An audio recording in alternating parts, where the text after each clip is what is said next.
to set. Camera speed. Sound production, take one. Action! Ethan Spalding. That's the guy today. Welcome back. It's Sunday. We're doing cartoons. The AKAPAD Film Buff podcast. That's what you're tuning into. A little bit. I just wrote this tweet, and you guys, please follow me on Twitter at AKAPAD. Where, I usually kind of do things around my morning coffee. And today I posted my Broad Street Run bib, my tracking number, my registration number that you wear on your chest. And I should be running that race today, and I'm not. Now, I don't want to say I aged out or got too old to train. I was training, felt really good. Like maybe gaining the mileage or building up to a 10-mile run a little slower than what I expected, but I was running a couple days a week, and then the arthritis took over my foot. It just got to the point where any level of high impact movement for more than 20-30 minutes was just I just couldn't do it. So I had to stop my run training and begin my foot training, like foot rehab almost. And this is a problem I've had with my foot for a couple years now. I broke my foot playing football, and had 3 subsequent weekends where I was doing the same activity, and I don't think I gave myself time to maybe like heal or calm down or whatever. But yeah, it's a pervading foot issue caused by myself, because I jumping around like a wild monkey. But talking to you guys, and I'm talking to you guys purposely, re-recording this episode just to tell you that story that the film buff isn't infallible. The film buff is a human being, and I wish I was out there.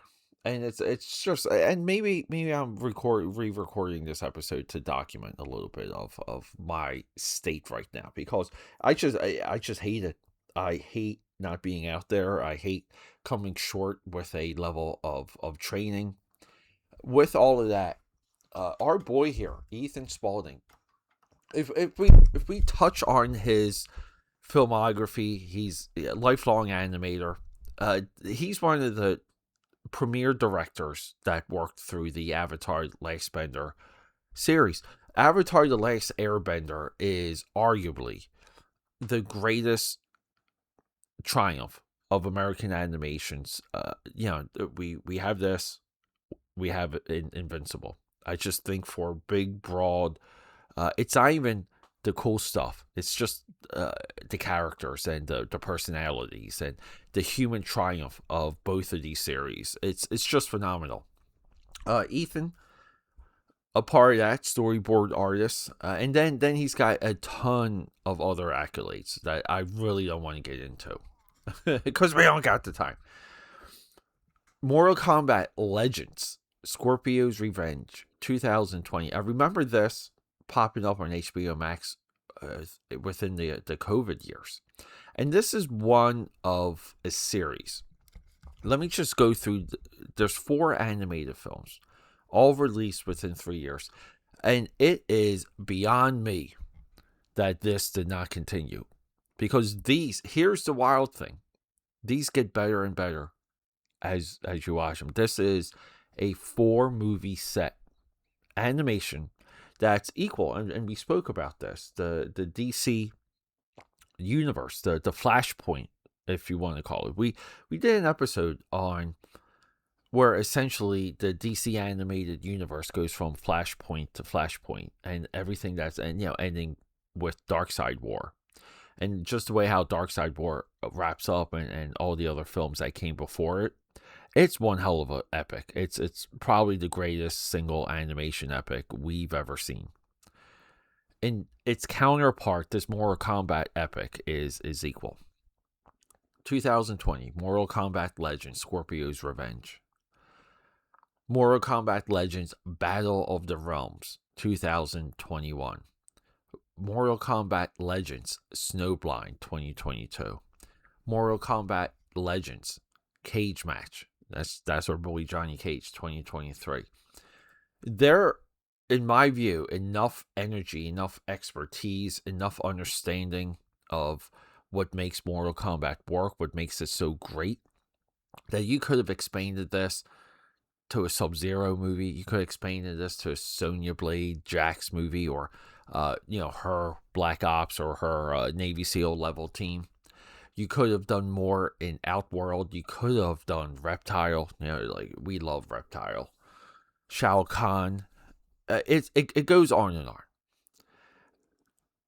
What this movie does, it's so interesting, and I think it's the biggest takeaway. It's not the violence, because the violence is absolutely spectacular. It's not the fighting choreography. It's not any of that. It's not how we're introduced to the world of Mortal Kombat. Ethan dog walks us right into it, and it's just, it flows, it feels natural. The way a lot of the information and like the power structure, the power sets are just introduced and built on top of one another.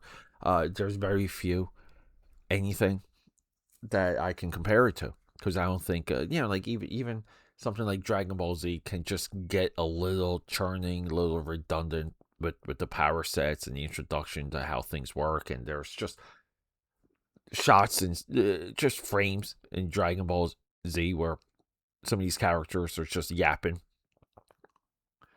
What we have here is a perfect introduction in the world of Mortal Kombat through the revelation that Scorpio is a tragic character. Now, in the movie that came out around this time, Mortal Kombat 2021 came out a year later,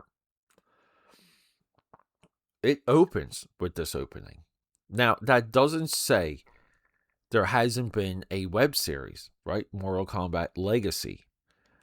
It touches on what we see in this movie. See, there's been a little bit of this run to make Mortal Kombat as realistic as possible.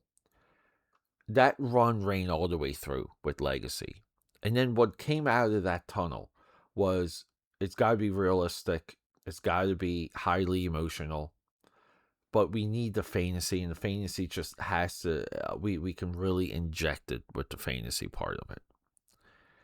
So we open with Scorpio and his rivalry with, and I don't want to butcher any of the names. I'm not going to try and do that. We're just going to call this guy Scorpio. He has a human name. Excuse me. And he has a rivalry with this ninja clan. So in the beginning of this movie, his family, everything, his village, everything gets killed, gets wiped out, including his son, including him by Sub-Zero, and he is sent to hell. When he goes to hell, this is the beginning, AKAPAD. We have our title character in hell, and he tickles the fancy of the master of the underworld, which is Quan Chi. Amazingly, in the Mortal Kombat Conquest TV series, that is a prequel to the other Mortal Kombat movie. Mortal Kombat, it's such, this is part of the absolute fun of Mortal Kombat. The 1995 Mortal Kombat movie has a prequel TV series that was syndicated called Mortal Kombat Conquest. That series ends with Quan Chi, who is the underworld. He is death. He is also, as a character, he is bored with his position. He takes Scorpio underneath his wing, develops Scorpio into the character that we love. And then we get this shift. Scorpio becomes a mindless villain assassin previously in Mortal Kombat. Now, it doesn't mean that the Scorpio character didn't get additional background, because, see, as the years that Mortal Kombat grew, right? Like, and we say grew because the games, through the different generation of consoles, built on top of each other. And there hasn't been much lore added or much detail added within some of the DC comics, even though I think some of the DC comics do a good job. The Malibu comics. So for years, Mortal Kombat predominantly was a Liu Kang story. And then even within the context of the game, Liu Kang becomes hero, savior, and then he becomes villain. Scorpio is the absolute opposite. He becomes absolute villain, deadly villain, to a sympathetic hero.